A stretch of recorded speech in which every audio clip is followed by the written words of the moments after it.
Hi Jason and Jason's mom. I'm making this video to show Jason how to get onto Dreambox, which is a math app that we use a lot in class.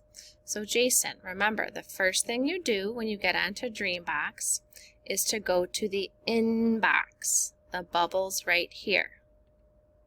You click on inbox and there might be a few messages in there. You want to find the message that says you can access Dreambox here. And there's a little link you click on right here for Dreambox. Okay, then you want to click on the word no, where it says no classroom code. Right here. Then you want to look for Mrs. Hunwick's name. My name is right here, 1 Hunwick. Then you want to look for your name, Jason. Your name is right here, Jason M.